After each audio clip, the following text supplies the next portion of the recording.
Baik, Assalamualaikum warahmatullahi wabarakatuh. Waalaikumsalam. Mudah-mudahan suara saya bisa terdengar jelas oleh Bapak dan Ibu. Terima kasih atas kehadirannya. Pertemuan siang ini merupakan kelompok keempat setelah kemarin dua kelompok, tadi pagi satu kelompok, dan saat ini kita masuk ke kelompok 4. Kelompok 4 ini terdiri dari Provinsi Jambi, Sumsel, Bengkulu, Lampung, Babel, Kepri, DKI Jakarta, dan DIY. Baik, Bapak dan Ibu, pertemuan ini merupakan kelanjutan dari pertemuan-pertemuan sebelumnya. Jadi kita pernah melakukan sosialisasi di 30 Juni, lalu ada BIMTEK FSVA untuk aparat provinsi, di tanggal 28-30 Juli kemarin. Nah, kami berinisiatif untuk pusat juga mengadakan pertemuan untuk kabupaten kota. Jadi ini sebenarnya bukan pertemuan BIMTEK, tetapi pertemuan koordinasi yang kami lakukan di pusat. Untuk selanjutnya Bapak dan Ibu untuk masing-masing provinsi bisa menindaklanjutinya dengan pertemuan yang lebih teknis dengan mengundang masing-masing kabupaten yang ada di provinsi yang menjadi cakupan wilayahnya. Jadi pertemuan ini kami harapkan bisa selesai nanti pada pukul 15.30 2 jam berarti. Nanti sesi pertama ini saya akan menyampaikan beberapa hal di dalam penyusunan FSVA untuk tingkat kabupaten kota. Lalu berikutnya sesi untuk mendengarkan Bapak Ibu dari provinsi untuk menyampaikan sudah seberapa jauh pelaksanaan kegiatan penyusunan FSVA di masing-masing provinsi, baik untuk BIMTEK, untuk ATK, untuk tim, dan lain sebagainya, itu nanti bisa dilaporkan. Lalu sesi terakhir nanti kita akan lebih banyak mendengarkan Bapak dan Ibu di tingkat kabupaten kota. Mudah-mudahan dengan waktu yang tersedia, kita bisa mengoptimalkan pertemuan pada hari ini. Lanjut.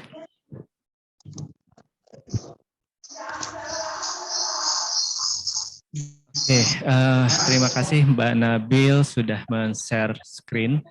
Jadi Bapak dan Ibu, pada tahun 2022 ini merupakan tahun transisi bagi kami di Badan Pangan Nasional, karena pada tahun ini sebenarnya SK Perpresnya itu sudah keluar di 2021 dengan Perpres nomor 66 tahun 2021, di mana Badan Pangan menjadi lembaga sendiri yang sebelumnya kita berada di bawah Kementerian Pertanian, salah satu eselon 1 Badan Ketahanan Pangan waktu itu.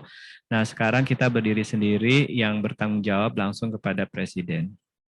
Nah, karena ada berbagai perubahan struktur organisasi yang terjadi, Deputi dan juga Direktur itu baru dilantik per tanggal 30 Juni, lalu juga perpindahan staf di Badan Pangan Nasional dari Kementerian Pertanian ke Badan Pangan Nasional itu baru di tanggal 30 Juli kemarin.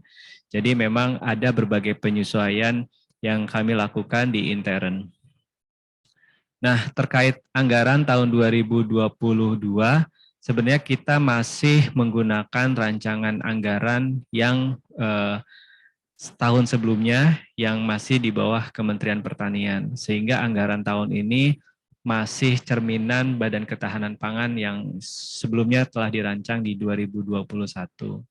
Jadi namun demikian, karena kita sudah menjadi lembaga baru, badan baru, nah untuk tahun ini karena pencairan anggarannya atau buka blokirnya itu baru terjadi di akhir Juni, makanya kita untuk tahun ini karena belum ada satker di daerah juga, semua penganggaran yang ada kaitannya dengan provinsi maupun kabupaten, khusus untuk tahun ini sementara di pool di pusat semuanya.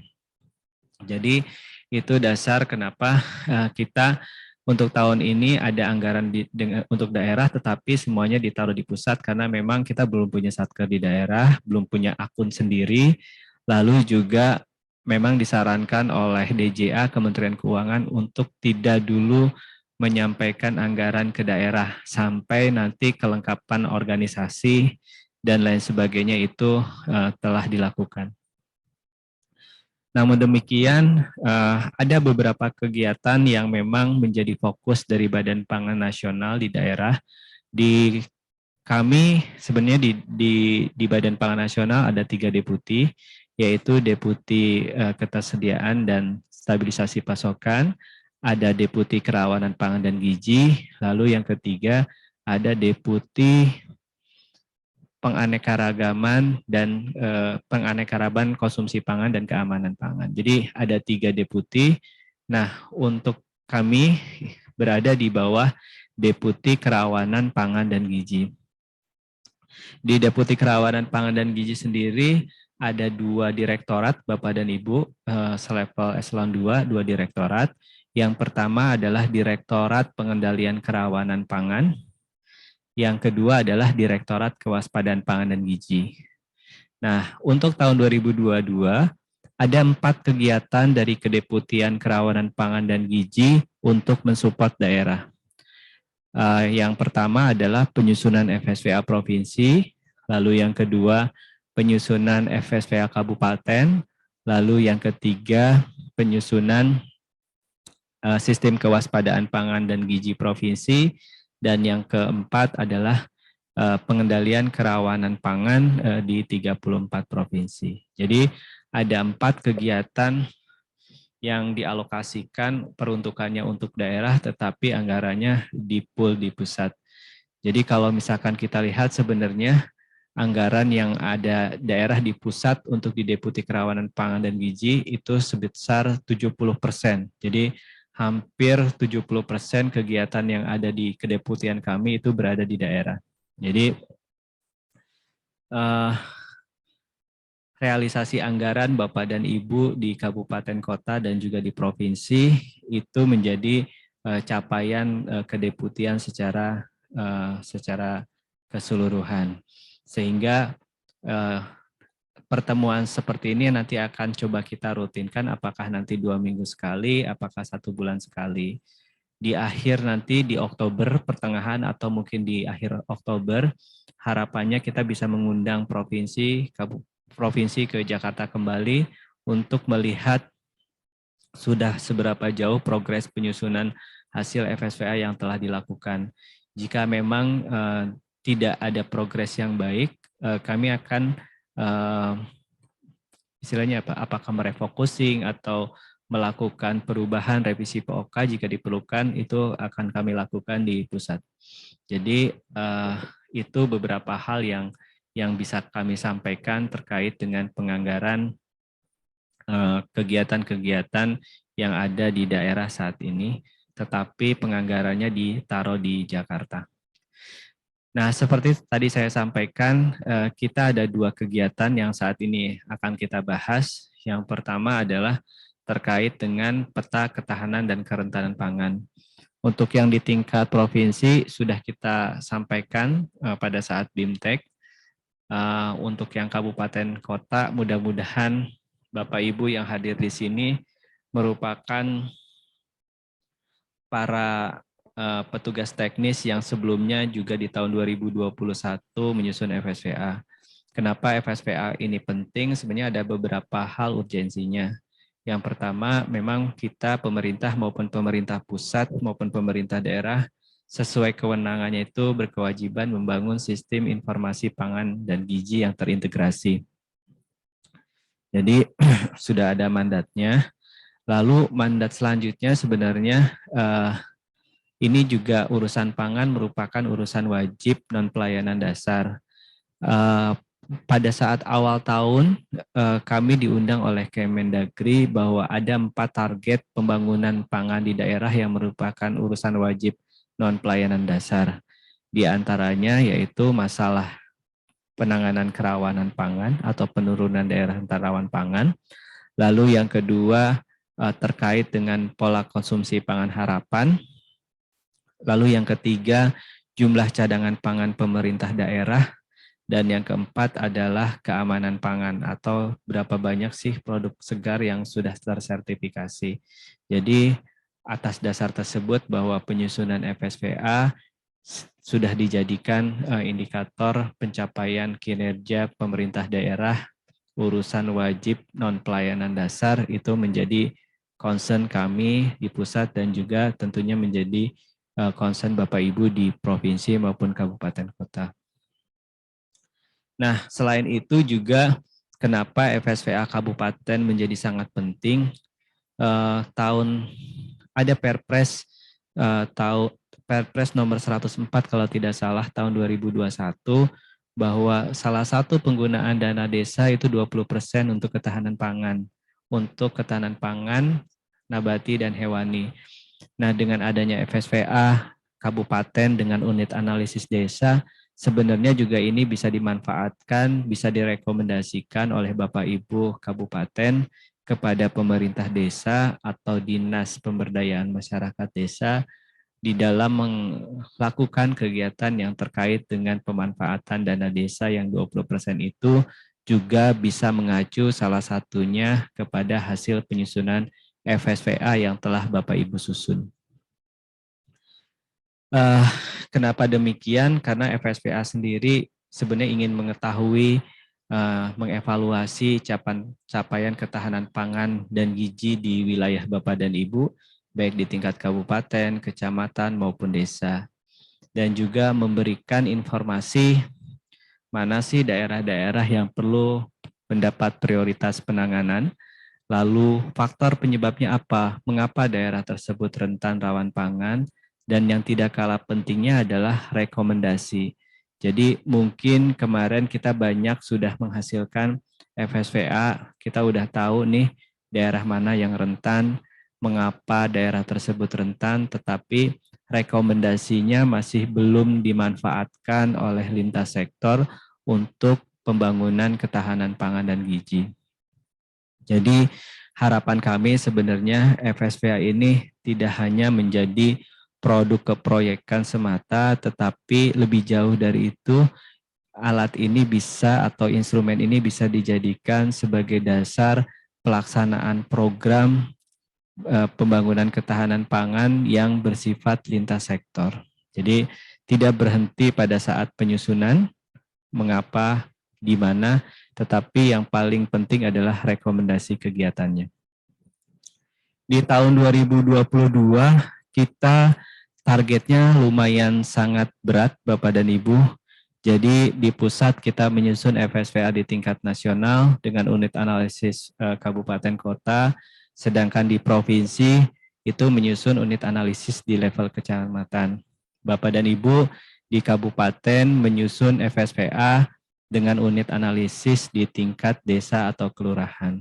Mudah-mudahan kita semua bisa mencapai target yang sudah ditetapkan dengan anggaran yang memang ada perubahan yang harusnya disimpan di daerah, tetapi pada saat ini proses penyesuaian organisasi, khusus tahun ini kita simpan anggarannya untuk FSVA provinsi maupun kabupaten kota di pusat. Lanjut.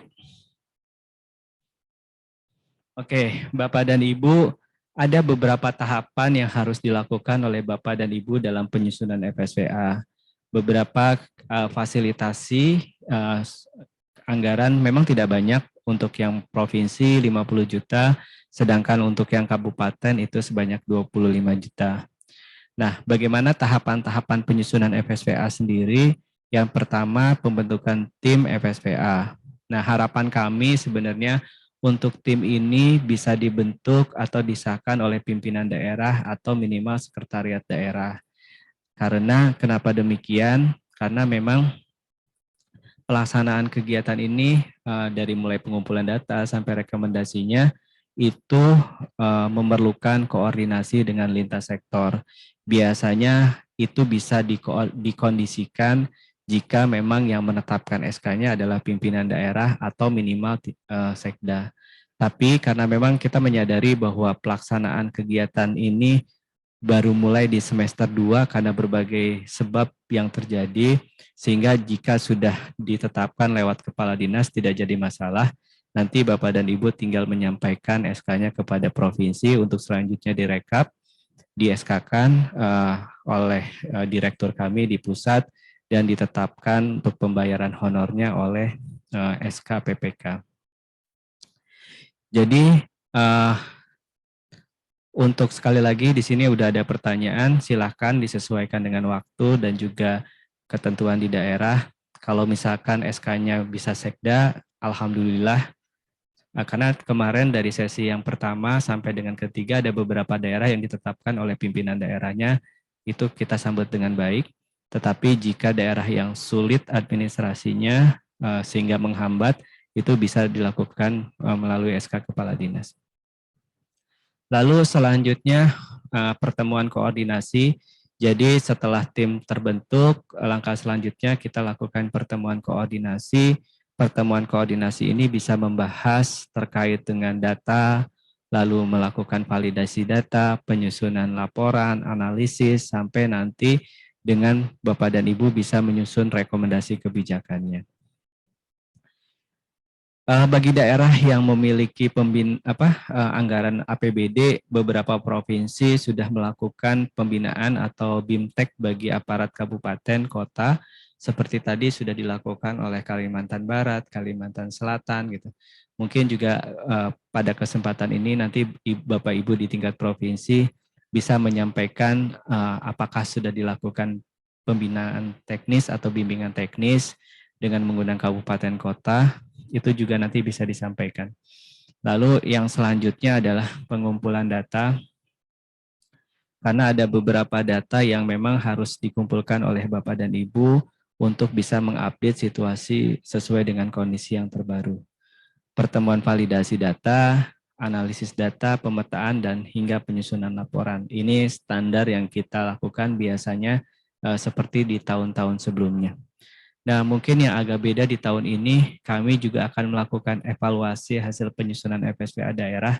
Jadi FSVA yang setelah disusun oleh Bapak dan Ibu, sebelum dicetak silahkan disampaikan ke kami, tim di pusat, untuk coba kita cek apakah form yang digunakan sudah sesuai, apakah metode analisis yang digunakan sudah sesuai, sehingga harapan kami data yang dipublish oleh kita semua itu secara validitas dapat dipertanggungjawabkan. Kenapa demikian? Karena kami di pusat juga menyampaikan hasil FSVA yang telah Bapak Ibu susun di masing-masing kabupaten maupun provinsi kepada lintas sektor yang terkait. Termasuk juga kemarin ada beberapa pimpinan daerah yang ke kantor kami, kayak dari Aceh, ada dari beberapa provinsi yang berkunjung. Kami menyampaikan hasil analisis FSVA yang telah Bapak Ibu hasilkan. Jika misalkan gubernur, kita tampilkan FSVA provinsi dengan unit analisis kecamatan. Untuk Bapak Bupati yang hadir, biasanya kita sampaikan juga hasil analisis yang telah dilakukan oleh Bapak Ibu di tingkat kabupaten. Nah, karena peruntukannya tidak hanya untuk kita sendiri, tetapi juga lintas sektor, kami juga menyampaikan hasil FSVA Bapak dan Ibu kepada Kementerian Desa, Kementerian Dalam Negeri, Kementerian PU, Kementerian Kesehatan, karena kami sadar bahwa untuk mengentaskan daerah rentan rawan pangan itu tidak bisa hanya dilakukan oleh Dinas Pangan atau Dinas Pertanian semata, tetapi memang perlu koordinasi dan kolaborasi bersama dengan lintas sektor. Oleh karena itu, memang kami mengharapkan tim yang disusun oleh Bapak dan Ibu mencerminkan lintas sektor yang terkait dengan ketahanan pangan.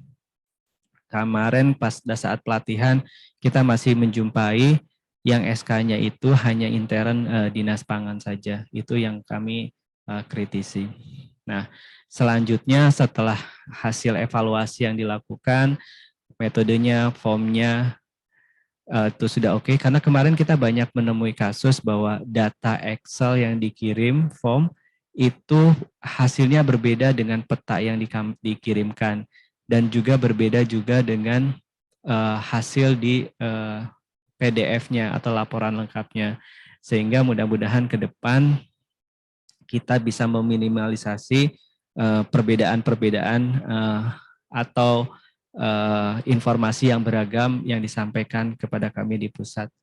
Selanjutnya nanti ada pencetakan laporan, Bapak dan Ibu bisa mengirimkan 1 eksemplar kepada kami di pusat untuk pertanggungjawaban.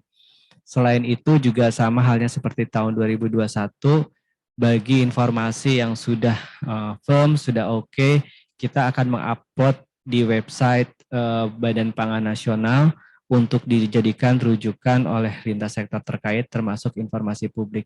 Sehingga data yang Bapak Ibu sampaikan sebenarnya ini akan dibaca oleh seluruh publik sehingga validitasnya harus kita jaga. Lanjut. Kami di pusat sudah menyiapkan timeline-nya. Memang waktunya ketat, hanya tinggal Agustus, September, Oktober, November, kurang lebih 4 bulan.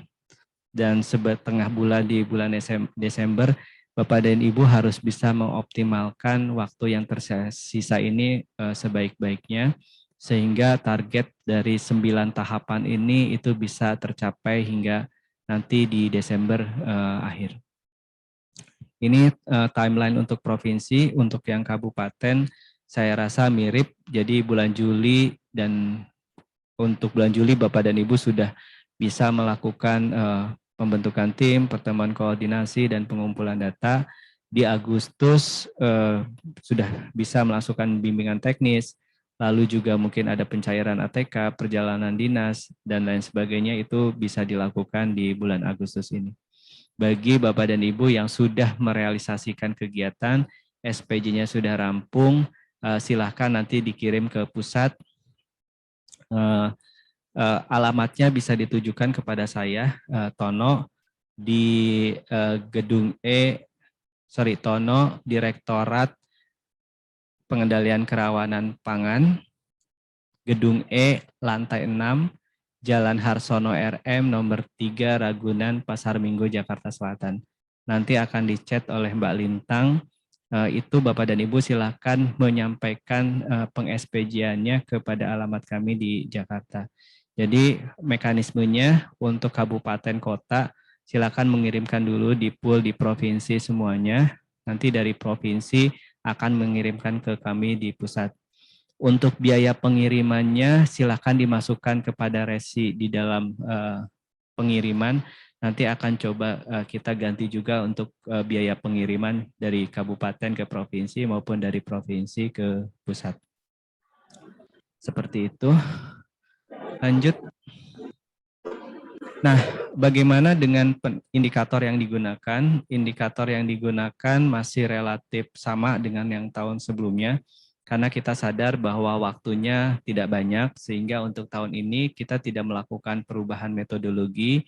Harapannya di tahun 2023 kita sudah ada brand new untuk indikator FSVA. Mungkin kita akan memasukkan beberapa indikator yang sifatnya lebih dinamis di dalam penyusunan FSVA, tapi tidak kita aplikasikan di tahun ini. Kita masih mengacu pada tiga hal. Yang pertama mengacu kepada 3 aspek ketahanan pangan, sensitif mengukur situasi ketahanan pangan, dan memang datanya tersedia secara berkala. Ada 6 indikator, next, yang kita gunakan dalam penyusunan FSVA. Ini perlu support oleh Bapak dan Ibu dari kabupaten dengan melibatkan lintas sektor. Indikator yang digunakan ada 6, sama seperti tahun sebelumnya. Yang pertama adalah rasio luas baku lahan pertanian terhadap jumlah penduduk desa. Lalu juga ada rasio jumlah sarana dan prasarana penyedia pangan terhadap jumlah rumah tangga. Lalu rasio penduduk dengan tingkat kesejahteraan terendah terhadap jumlah penduduk, desa yang tidak memiliki akses penghubung memadai. Lalu yang kelima, rasio jumlah rumah tangga tanpa akses air bersih terhadap jumlah rumah tangga.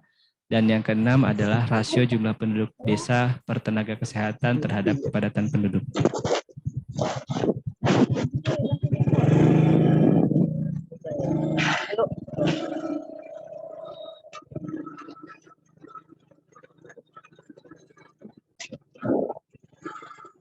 Jadi ada beberapa data yang sudah kami share kepada Bapak Ibu di provinsi, karena kemarin kita sudah meminta nomor kontak Mas provinsi yang bertanggung jawab untuk mendistribusikan data.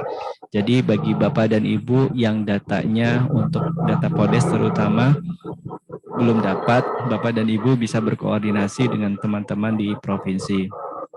Sementara 4 data lainnya, Bapak dan Ibu silahkan berkoordinasi dengan dinas terkait, baik itu dinas pertanian, dinas sosial, dinas kesehatan, dan juga dinas-dinas lain yang memang memiliki tusi terkait dengan indikator yang kita ampuh. Lanjut.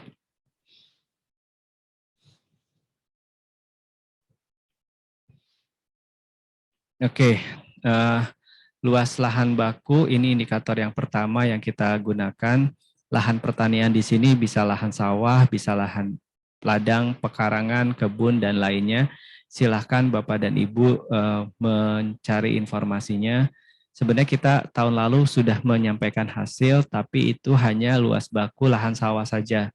Hasil remote sensing yang dilakukan oleh Pusat Data dan Informasi itu belum mencakup luas lahan kering, ladang, kebun itu belum termasuk di situ. Jadi silakan ditambahkan informasi jika memang tersedia informasi untuk setiap wilayah di desa, Bapak dan Ibu silakan dikalkulasikan, ditambahkan.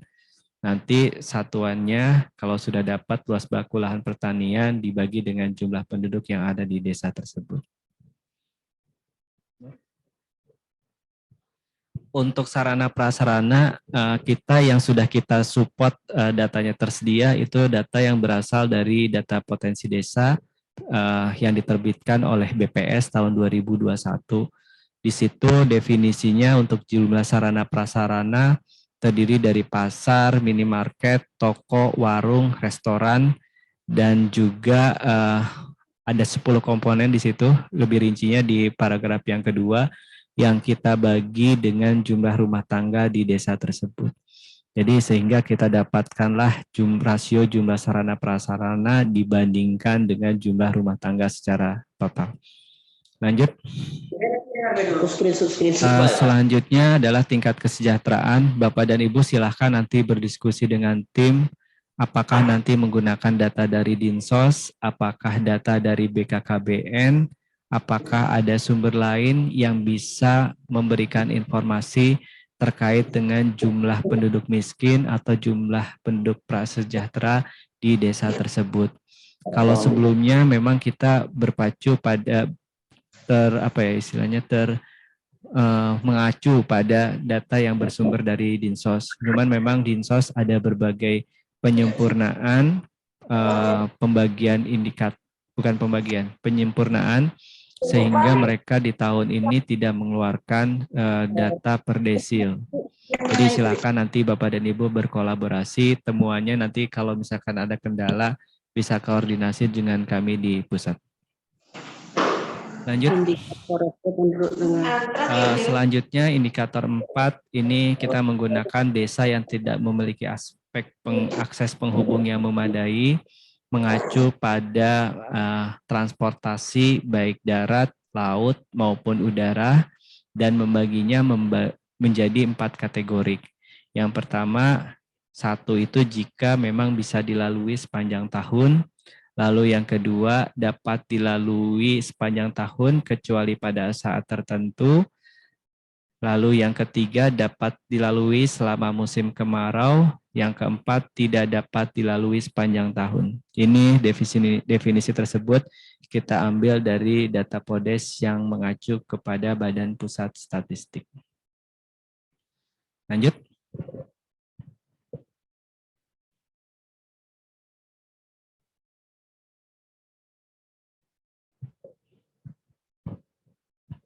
Indikator yang selanjutnya adalah rasio jumlah rumah tangga tanpa akses air bersih. Jadi tadi saya sampaikan bahwa kita ada 3 aspek, ketersediaan, lalu akses, tadi ada 2 indikator, kesejahteraan penduduk, satu lagi akses penghubung. Untuk di aspek pemanfaatan pangan kita menggunakan 2 indikator, yaitu rasio jumlah rumah tangga tanpa akses air bersih. Ini definisinya adalah air bersih adalah air yang digunakan untuk keperluan sehari-hari, biasanya bersumber dari sumber terlindung, lalu juga dari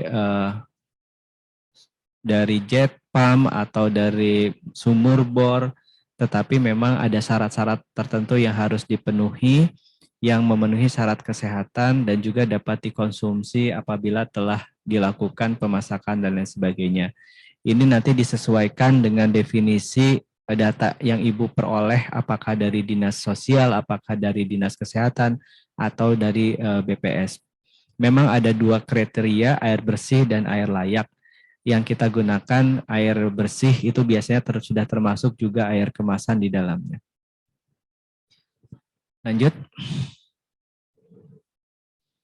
Indikator selanjutnya yang kita gunakan adalah rasio jumlah penduduk desa per tenaga kesehatan terhadap kepadatan penduduk. Ini yang kemarin juga banyak pertanyaan. Sebenarnya tenaga kesehatan di sini adalah bisa PNS maupun non PNS, tetapi si tenaga kesehatan itu memang melayani penduduk desa di suatu wilayah.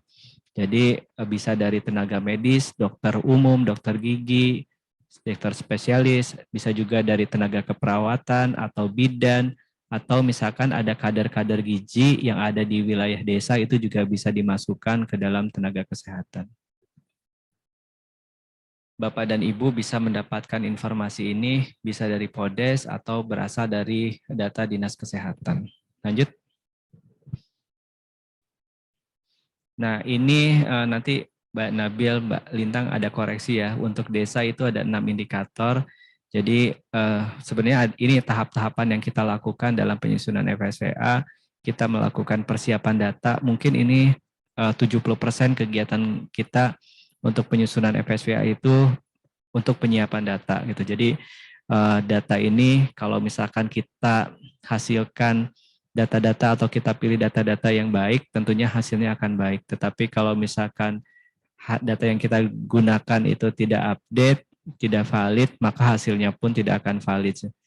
Karena orang ada yang mengatakan kan garbage in, garbage out. Kalau misalkan yang masuk sampah, yang keluarnya juga akan sampah. Jadi pastikan benar-benar dalam rangka persiapan data ini Bapak Ibu bisa fokus dan juga melakukan validasi terhadap keabsahan data yang digunakan.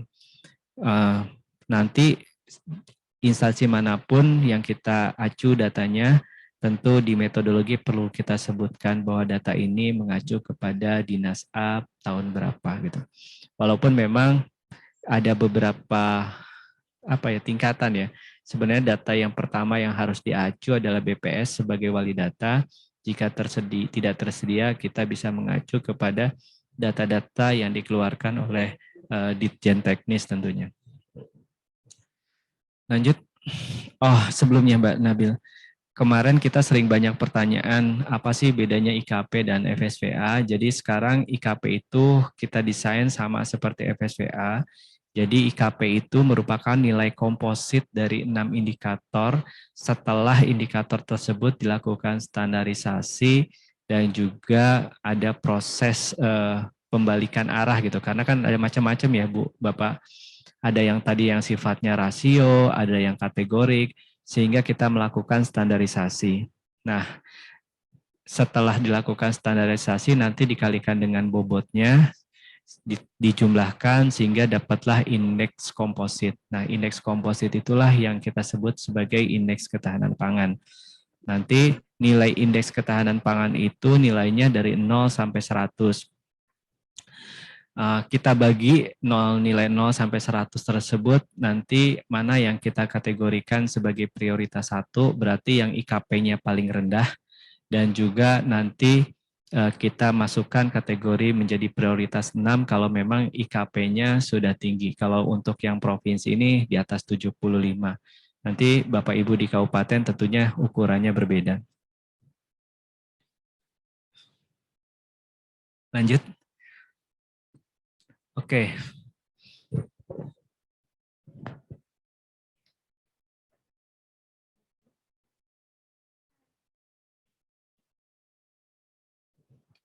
Mohon maaf Bapak dari pagi soalnya tadi ngomong belum berhenti-berhenti.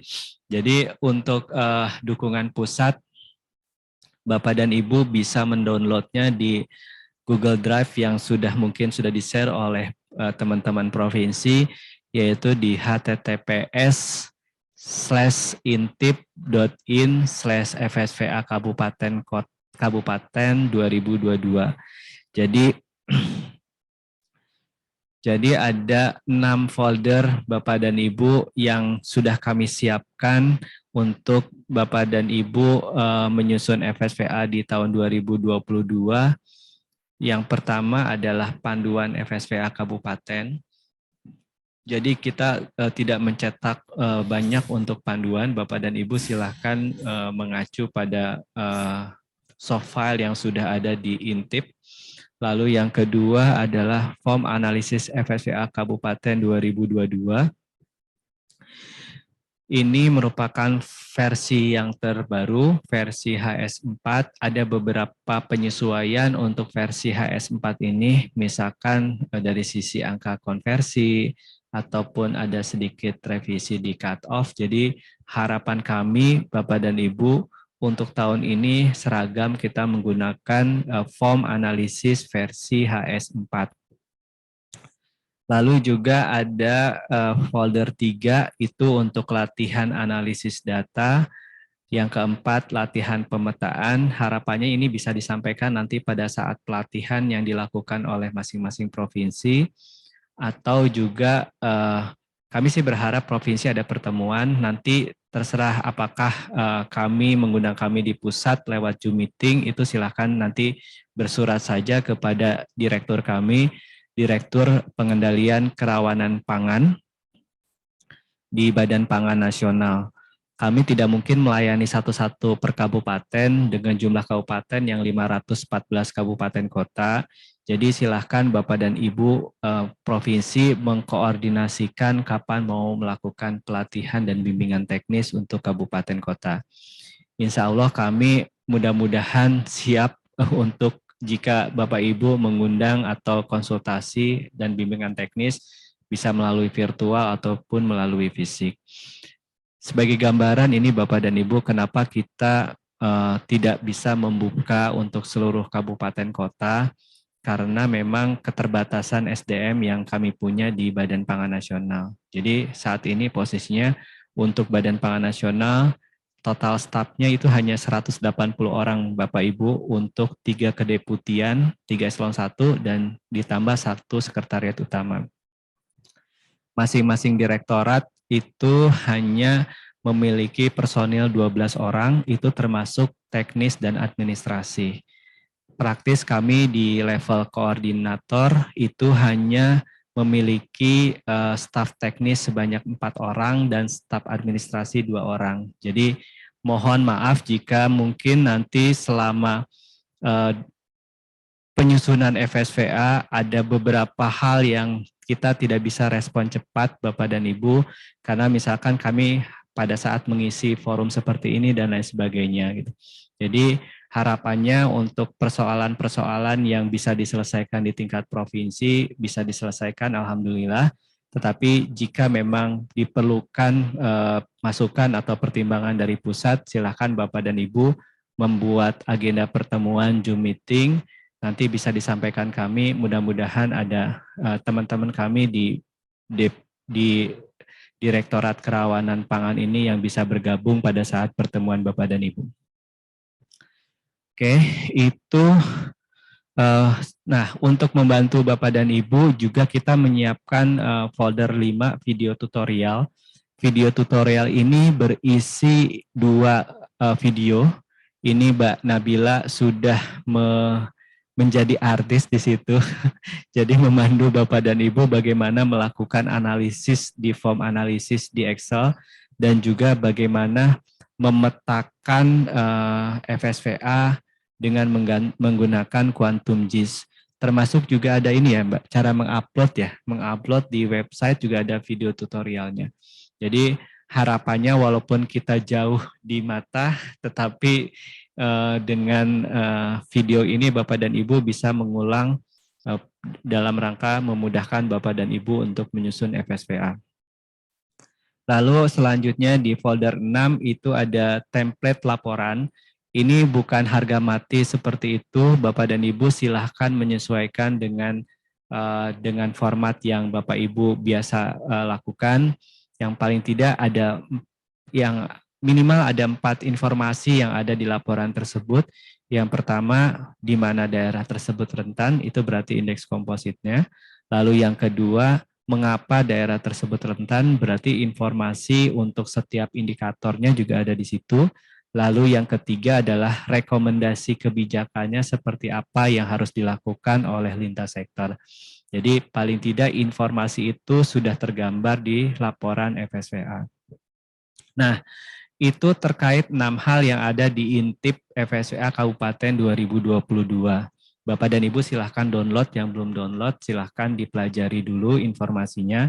Jadi pada saat nanti ada BIMTEK di provinsi, Bapak dan Ibu tidak kosong sama sekali, tetapi sudah mempelajari informasi-informasi yang ada di panduan maupun cara-cara melakukan analisis dan pemetaannya. Nah, ada 2 informasi yang memang kita tidak simpan di Intip ini. Jadi untuk peta dasar level kecamatan dan level desa kelurahan itu sudah kita sampaikan kepada PJ masing-masing provinsi.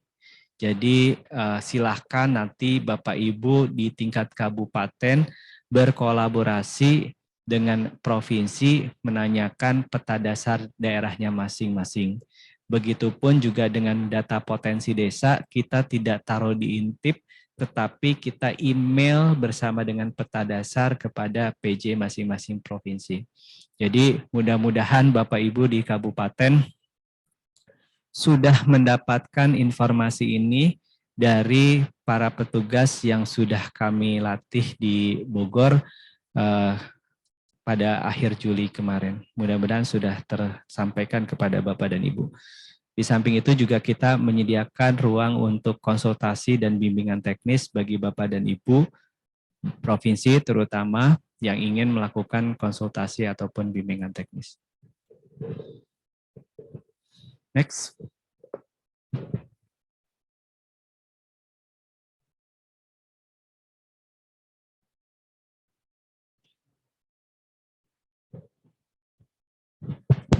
Oke, kami lanjutkan bahwa di tahun 2022 ini seperti kami sampaikan di Deputi Kerawanan Pangan dan Gizi ada 4 akun, ada 4 kegiatan yang ada fasilitasi untuk daerah. 2 diantaranya untuk kegiatan FSVA Provinsi dengan kode MAK-nya 815 KMA 003 101B, untuk kabupaten kota dengan MAK 18 KMA 003 101C. Harapannya anggaran yang ada ini dimanfaatkan memang untuk kepentingan penyusunan FSVA. Kemarin ada juga kegiatan yang ada di Deputian Kerawanan Pangan dan Gizi itu untuk kegiatan SKPG dan juga kegiatan pengendalian kerawanan pangan. Jadi memang di kita sudah ditunjuk 2 orang. Ini ada Mas Topan, itu nomor teleponnya sudah ada di FSA grup FSVA-nya provinsi. Sedangkan untuk 2 kegiatan terkait dengan pengendalian kerawanan pangan dan juga kegiatan kewaspadaan pangan dan gizi itu nanti ditangani oleh Mas Panji. Jadi silahkan nanti Bapak dan Ibu jika ada pertanyaan ataupun misalkan ada kendala, sebelum dikirimkan kami sarankan Bapak dan Ibu untuk memoto dulu atau mem-PDF-kan dulu laporan SPJ-nya. Biar nanti nggak bolak-balik kalau misalkan salah tidak dibalikin lagi sama Pak Topan. Jadi Bapak dan Ibu kirimkan dulu fotonya, PDF-nya, nanti dikoreksi, sudah oke, baru dikirim ke Jakarta. Untuk biaya pengiriman nanti juga kita coba bantu di pusat, baik pengiriman dari kabupaten ke Jakarta, ke provinsi maupun dari provinsi ke Jakarta. Bapak dan Ibu tinggal melampirkan nanti kwitansi untuk yang biaya pengirimannya. Nah, Syarat untuk pencairan itu yang pertama harus ada SPTJM, ya, surat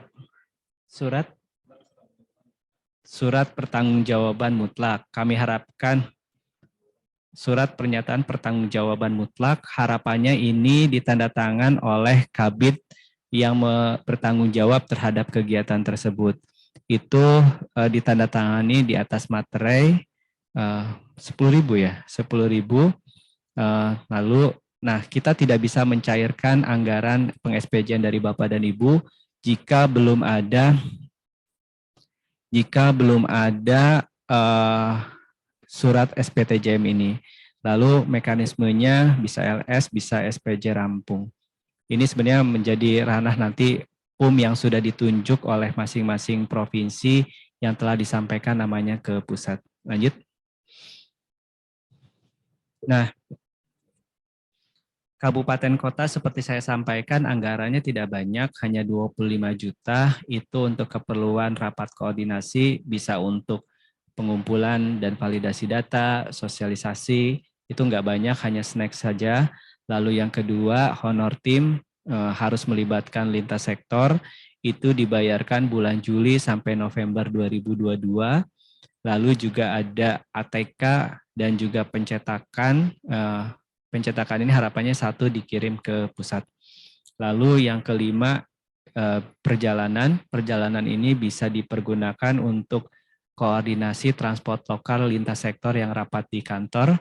Lalu yang kedua bisa juga dimanfaatkan oleh Bapak dan Ibu untuk konsultasi ke provinsi atau juga untuk melakukan ground check di lapangan, itu juga bisa memanfaatkan data itu. Minimalis sekali sehingga memang dengan anggaran sini Bapak dan Ibu bisa memanfaatkannya seoptimal mungkin. Syukur-syukur kabupaten maupun provinsi memang ada anggaran lain untuk penyusunan FSPA ini. Harapannya dengan anggaran 25 juta ini Bapak dan Ibu bisa menyelesaikan penyusunan FSPA. Lanjut. Nah, jika lebih rinci, ini Bapak dan Ibu komponen kegiatannya. Jadi memang jumlahnya kecil, hanya 25 per kabupaten, tetapi jika di total dikalikan 514 kabupaten kota, ini anggarannya mencapai 12,850%. Jika digabung dengan FSPA provinsi, lalu dengan SKPG, dan juga dengan analisis yang pengendalian kerawanan pangan, itu mencapai 70% anggaran di Deputi Kerawanan Pangan dan Gizi. Jadi untuk belanja bahan kita hanya siapkan 1 juta untuk snack, lalu untuk honor output kegiatan 15 juta, lalu untuk persediaan barang konsumsi untuk alat tulis kantor dan pencetakan sebesar 2 juta, dan untuk perjalanan itu sebesar 7 juta. Jadi harapannya ini bisa menjadi modal dasar Bapak dan Ibu di dalam penyusunan FSPA Kabupaten Kota. Next. Nah, persyaratannya apa? Ini mungkin nanti Bapak dan Ibu di bendahara atau PUM yang setelah ditunjuk mengetahui lebih detail. Untuk rapat koordinasi ada beberapa persyaratan dari mulai voucher sampai dengan hasil risalah rapatnya. Jadi nanti risalah rapatnya itu paling tidak siapa yang diundang, terus juga tujuannya apa, hasilnya apa, dan juga rencana tindak lanjut dari hasil pertemuan tersebut apa. Jadi paling tidak maksimum 5 halaman itu yang disampaikan ke kami. Untuk perjalanan itu ada SPT, ada voucher, ada juga laporan perjalanan dinasnya, nanti maksimum 3 halaman. Itu berisi dari tujuannya kemana, dalam rangkanya apa, tanggal pelaksanaannya kapan, lalu hasilnya di perjalanan dinasnya itu apa, lalu tindak lanjutnya apa. Maksimum di sini 3 halaman, sedangkan untuk honor tim ada beberapa syarat dari SK Kepala Dinas atau juga pimpinan daerah atau sekda ya, itu bisa. Lalu SK-nya nanti akan di-SK-kan oleh direktur kami, direktur Pengendalian Kerawanan Pangan. lalu nanti ada SKPPK untuk pembayaran honornya di pusat, lalu ada voucher dan juga bukti setoran pajak. Untuk ATK ada voucher, ada BAST, sampai nanti juga pencairan ke pihak ketiga yang memiliki nomor rekening dan NPWP. Ini ada titipan pesan Bapak dan Ibu dari keuangan. Ada titipan pesan dari keuangan bahwa lebih baik nomor rekening yang disampaikan itu berasal dari bank BUMN, bisa Mandiri, bisa BRI, bisa BNI atau BCA, karena takutnya ada kekhawatiran kemarin ada beberapa kasus yang menggunakan data nomor rekening dari bank daerah itu ditolak ya Mas Topan ya. Oke, jadi ini supaya nanti mudah-mudahan tidak terjadi penolakan, kami mengharapkan nomor rekening yang dikirimkan itu berasal dari rekening dari bank-bank BUMN dan masih aktif Bapak dan Ibu minimal 3 bulan. Jadi jangan sampai nomor rekeningnya tidak aktif. Lanjut. Nah, untuk form-form peng-SPJ-an atau kelengkapan administrasi, Bapak dan Ibu, ini sebenarnya provinsi sudah diberikan, tapi Bapak dan Ibu bisa mendownloadnya juga, bisa mempelajarinya di intips.in/FSVA Provinsi 2022. Di situ ada folder 7, kelengkapan administrasi. Bapak dan Ibu di kabupaten juga bisa memanfaatkan apa itu voucher, apa itu kwitansi modelnya seperti apa, lalu juga BAST-nya seperti apa. Mungkin itu yang Bapak Ibu bisa pelajari dari kelengkapan administrasi yang ada di intip.in/FSVA Provinsi 2022. Next. Nah, hingga akhir Juli kemarin kami sadar bahwa kita POK terakhir itu baru selesai revisi, POK 7 itu di Juli, di pertengahan Juli mungkin ya, itu sehingga memang belum banyak daerah yang melakukan pengajuan SPJ, sehingga per akhir Juli kemarin peng-SPJ-an masih 0%. Harapannya setelah pertemuan ini Bapak dan Ibu bisa memproses kegiatan-kegiatan yang sudah dilakukan, baik itu untuk pertemuan koordinasi, honor tim bulan Juli, atau ATK, dan juga untuk perjalanan yang kemarin sudah digunakan oleh Bapak dan Ibu, baik untuk konsultasi ke pusat untuk bimbingan teknis, maupun juga untuk pembinaan ke kabupaten ataupun juga dari kabupaten yang sudah melakukan perjalanan dinas ke provinsi atau sudah melakukan koordinasi di tim FSVA di masing-masing kabupaten. Silahkan peng-SPJ-annya disampaikan ke provinsi dulu untuk kabupaten, nanti provinsi direkap, selanjutnya disampaikan ke kami di pusat. Sebelum dikirim, sekali lagi mohon dicek dulu, divalidasi dulu. Jika memang sudah oke, tidak ada perbaikan, baru dikirim ke Jakarta supaya tidak double bolak-balik kirim. Ini juga untuk mempercepat proses pencairan. Kemarin sudah ada masuk ya Mas Topan ya, beberapa provinsi seperti Sulawesi Utara, Gorontalo, itu sudah masuk. Tadi pagi saya juga sudah mendapat kiriman foto beberapa daerah sudah mengirimkan paketnya untuk peng-SPJ-an yang telah dilakukan. Mudah-mudahan hari Senin itu bisa nyampe ke kantor kami untuk diproses selanjutnya oleh Pak Topan ke bendahara untuk segera dicairkan. Next. Mungkin itu beberapa hal Bapak Ibu yang bisa kami sampaikan kepada Bapak dan Ibu terkait dengan penyusunan FSVA. Materinya nanti di-share oleh Mbak Lintang dan Mbak Nabila untuk selanjutnya Bapak Ibu bisa pelajari. Kita